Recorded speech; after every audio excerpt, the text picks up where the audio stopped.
Good evening all of you. तो आज से हम लोगों को शुरू करना है मोशन। आज से हमको शुरू करना है मोशन। प्लीज समझते जाना प्लीज बेटा। बेसिकली फिजिक्स की जो बेसिक फिजिक्स होता है उसकी दो ब्रांचें होती है, मतलब दो चीजें होती है फिजिक्स में। एक कोई सी बॉडी है रेस्ट पे और दूसरी कोई बॉडी है मोशन में। फिजिक्स में या तो बॉडी रेस्ट पे होगी या तो काय पे होगी, मोशन में। अपने को अभी डील करना है मोशन से, और मोशन में भी अपने को डील करना है काइनेमेटिक्स से। कैसे डील करना है? काइनेमेटिक्स। काइनेमेटिक्स फिजिक्स की वो ब्रांच है जो बॉडी के मोशन में होने से डील करती है बिना उसका कॉज जाने, बिना उसका कॉज जाने। तो काइनेमेटिक्स बेसिकली फिजिक्स की वो ब्रांच है जो मोशन से डील करती है बिना उसका कॉज जाने। बेसिकली बेटा आप देखो तो मोशन तीन तरह का होता है, 1D, 2D और 3D। 1 dimensional motion, 2 dimensional motion और 3 dimensional motion. 1 dimensional motion basically किसको बोलते हैं कि जब कोई सी भी चीज स्ट्रेट लाइन में घूमेगी तो उस तरह के मोशन को बोलते हैं 1 डायमेंशनल मोशन। 2 डायमेंशनल मोशन किसको बोलेंगे तो आप भी समझ सकते हो। 2 डायमेंशनल बेसिकली 3 डायमेंशंस होते हैं, उसमें से जो भी मोशन 2 डायमेंशन का यूज करेगा उस तरह के मोशन को अपन लोग बोलते हैं 2D मोशन। जैसे आपकी गाड़ी चल रही है तो आपकी गाड़ी क्या ऐसा दो मोशनों को यूज करते, समझ में आ रहा है? एक तो आप मतलब स्ट्रेट जाते हो और एक लेफ्ट राइट होते हैं, तो दो तरह के 2D को यूज करते हो। और तीसरा मोशन होता है 3D। 3D मतलब कोई सा एरोप्लेन उड़ रहा है, मतलब वो आगे पीछे भी जाएगा, इधर ईस्ट वेस्ट भी होगा और ऊपर नीचे भी होगा। तो उस तरह के मोशन को हम लोग बेसिकली बोलते हैं 3D। अभी जो हमारा चैप्टर है उसका नाम है motion in a straight line. Motion in a straight line. Straight line मतलब कैसा मोशन? 1D का मोशन। कैसा मोशन? 1D का मोशन। बेसिकली हमारा चैप्टर वहीं से शुरू होता है, स्केलर क्वांटिटी और वेक्टर क्वांटिटी। वो क्वांटिटी जो सिर्फ मैग्नीट्यूड पे डिपेंड करती है उसको बोलते हैं स्केलर क्वांटिटी, और वो क्वांटिटी जो मैग्नीट्यूड के साथ काय पे डिपेंड करती है? डायरेक्शन पे, उसको हम लोग बोलते हैं वेक्टर क्वांटिटी। तो वो क्वांटिटी जो सिर्फ मैग्नीट्यूड पे डिपेंड करेगी वो स्केलर क्वांटिटी, और वो क्वांटिटी जो मैग्नीट्यूड के साथ साथ काय पे डिपेंड करेगी? डायरेक्शन पे, उसको हम लोग क्या बोलते हैं? Vector quantity. तो बेसिकली बेटा अपना सिलेबस वहीं से शुरू होगा, डिस्टेंस और डिस्प्लेसमेंट। तो शायद आपको याद होगा डिस्टेंस और डिस्प्लेसमेंट क्या होता है। डिस्टेंस बेसिकली क्या होता है? डिस्टेंस बेसिकली होता है total path travelled, total path travelled. और डिस्प्लेसमेंट बेसिकली क्या होता है? Shortest distance between initial and final point. Distance कैसी क्वांटिटी है? डिस्टेंस है स्केलर क्वांटिटी, जबकि डिस्प्लेसमेंट कैसी क्वांटिटी है? Vector quantity. अगर स्केलर क्वांटिटी तो ये खाली काय पे डिपेंड करेगी? मैग्नीट्यूड पे। ये वेक्टर क्वांटिटी तो ये हमेशा काय पे डिपेंड करेगी? मैग्नीट्यूड और डायरेक्शन दोनों पे डिपेंड करेगी। ये वो सारी बेसिक चीजें हैं जो आप लोगों ने बचपन में पढ़ी होगी।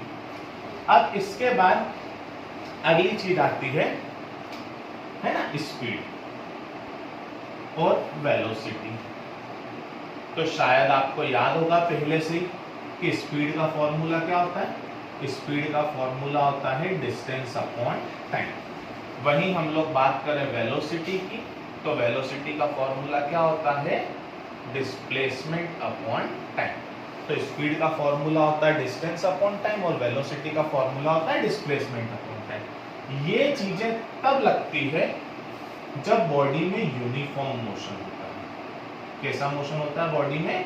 Uniform motion. अब अगर बॉडी में यूनिफॉर्म मोशन नहीं है, बॉडी में है नॉन यूनिफॉर्म मोशन। कैसा मोशन है?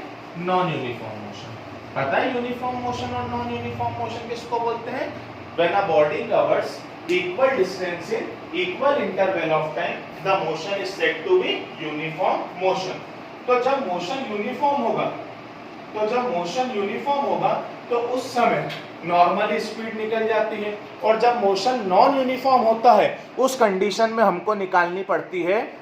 तो बेसिकली जब नॉन यूनिफॉर्म मोशन होता है, when a body covers unequal distance in equal interval of time, the motion is said to be non uniform motion.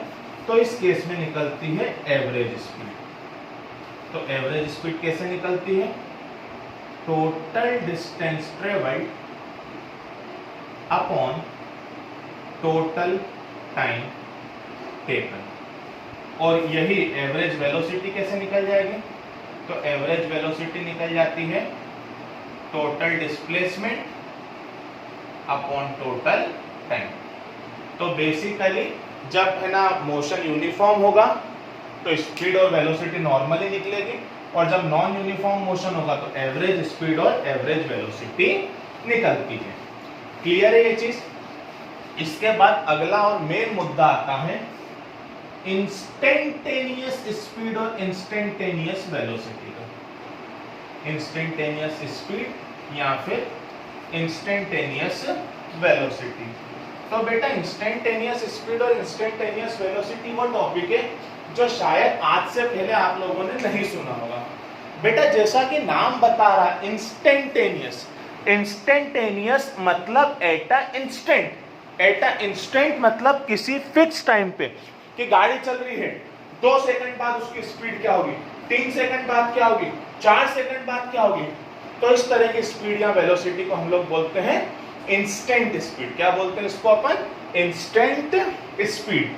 अगर अपन इंस्टेंट स्पीड और वेलोसिटी का सिंबल अभी v ले लें और डिस्प्लेसमेंट का सिंबल x ले लें, तो ये होता है v is equal to dx/dt। यहाँ पर x हमने क्या ले रखा है? डिस्प्लेसमेंट, और v क्या ले रखा है हम लोगों ने? वेलोसिटी। तो जब भी आपसे इंस्टेंटेनियस वेलोसिटी पूछते हैं तो वो निकलता है d/dt ऑफ डिस्प्लेसमेंट। क्या निकलता है? d/dt of displacement. जैसे किसी बॉडी की डिस्प्लेसमेंट है 3t² + 5t, और आपसे किसी ने बोला कि इसकी 2 सेकंड बाद वेलोसिटी बताओ। 2 सेकंड बाद क्या बताओ? वेलोसिटी। तो बेसिकली 2 सेकंड बाद वेलोसिटी वैसे निकलती है dx/dt। तो x की वैल्यू कितनी? x की वैल्यू कितनी? 3t² + 5t। तो बेटा इस पे अपन लोगों ने बहुत दिन बिगाड़े थे डिफरेंशिएशन पे, अगर आपको याद हो तो v is equal to 3 constant, t² का डिफरेंशिएशन हो जाएगा 2t, 5 कांस्टेंट, dt का t के रिस्पेक्ट में डिफरेंशिएशन हो जाएगा 1। तो वेलोसिटी का के इक्वल आ गई 60 + 5। अब आपको बोल के रखा है कि आप 2 सेकंड बाद वेलोसिटी बताएं, तो t की जगह पर आप लोग क्या पुट कर देंगे? 2। तो ये क्या हो जाएगा? 6 × 2 + 5, तो 12 + 5 मतलब ये कितना हो जाएगा? 17 मीटर/सेकंड, अगर ये मीटर में दी थी तो। आई होप सो आप लोगों को थोड़ा थोड़ा समझ में आया होगा इंस्टेंटेनियस स्पीड या इंस्टेंटेनियस वेलोसिटी। आ रही है बात समझ में? एक एग्जांपल और लेते हैं कि किसी बॉडी की जो डिस्प्लेसमेंट है वो है at² + bt। यहाँ पर a और b कांस्टेंट है, a की वैल्यू है 8 और b की वैल्यू है 3। ये दोनों कांस्टेंट है बेसिकली।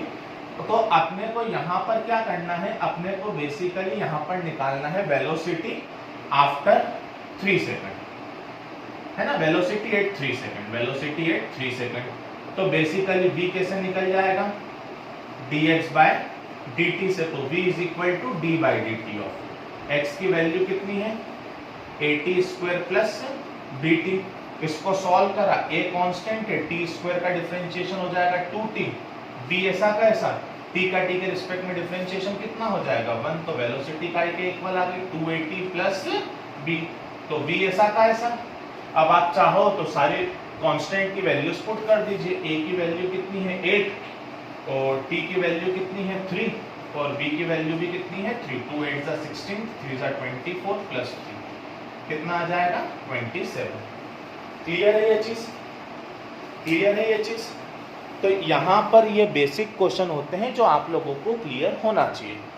अब यहाँ पर अपन लोग चलें, यहाँ पर हम लोग आगे चलें, तो आगे चलें तो आप लोगों को 9th में ध्यान होगा कि इनिशियल वेलोसिटी को जनरली हम लोग इंडिकेट करते थे u से, और फाइनल वेलोसिटी को हम जनरली इंडिकेट करते थे v से। फिर एक चीज आती थी एक्सीलरेशन।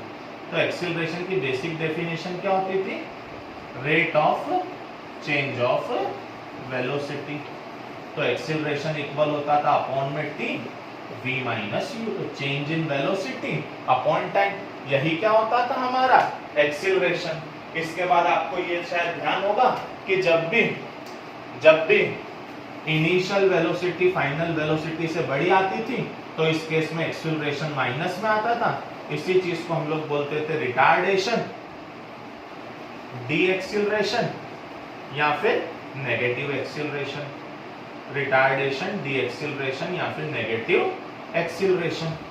अब बेटा जो इस साल का हमारा मेन कंसेप्ट इसमें उतर के आता है वो आता है इंस्टेंटेनियस एक्सीलरेशन।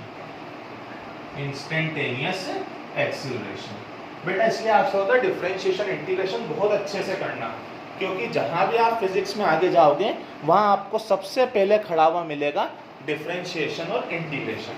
तो अगली चीज आती है इंस्टेंटेनियस एक्सीलरेशन। तो बेसिकली जो इंस्टेंटेनियस एक्सीलरेशन होता है वो होता है rate of change of velocity, तो d by dt of v, rate of change of velocity, तो d by dt of v। इसी चीज को हम लोग बोलते हैं इंस्टेंटेनियस एक्सीलरेशन। जैसे इंस्टेंटेनियस वेलोसिटी होती है वैसे इंस्टेंटेनियस एक्सीलरेशन होता है। बेटा आज के सिलेबस में दो फॉर्मूले यूज करें, पूरे फिजिक्स में यूज होंगे बेटा, गलती से भी मत भूलना। एक तो अपन ने पढ़ा था v is equal to dx by dt और एक हमने पढ़ा a equal to dv by dt, a equal to dv by dt। अब फॉर एग्जांपल आपको किसी बॉडी की डिस्प्लेसमेंट देके रखी है 3t cube plus 5t square. आपसे बोला आप एक्सीलरेशन बताओ t is equal to 2 second पे, तो एक्सीलरेशन बताओ t is equal to 2 second पे। तो ऐसे क्वेश्चनों में सबसे पहले निकलती है वेलोसिटी, वो निकलती है dx by dt से। तो v is equal to d by dt, x की वैल्यू कितनी 3t cube plus 5t square, तो v is equal to 3t cube का 3t square plus 5 constant t square का 2t, तो v is equal to 9t square plus 10t। बेटा differentiation के फॉर्मूले basic वाले याद होना चाहिए।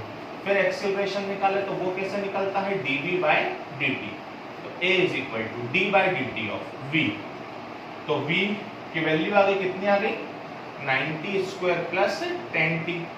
a ऐसा का ऐसा 90 स्क्वायर का करेंगे तो 90 स्क्वायर का हो जाएगा 2t प्लस 10 ऐसा का ऐसा t का t के रिस्पेक्ट में करोगे 1 आ जाएगा। a is equal to 18t plus 10, बस जितने टाइम पे निकालना t की जगह पर उतना पुट कर दीजिए। कितने टाइम बाद निकालना था 2 सेकंड बाद। तो इस तरीके से हम लोग इंस्टेंटेनियस वेलोसिटी और इंस्टेंटेनियस एक्सीलरेशन निकाल सकते हैं। आज के टॉपिक में मैंने मेन टॉपिक यही लिया इंस्टेंटेनियस वेलोसिटी और instantaneous acceleration. I hope so आपको इतना क्लियर होगा।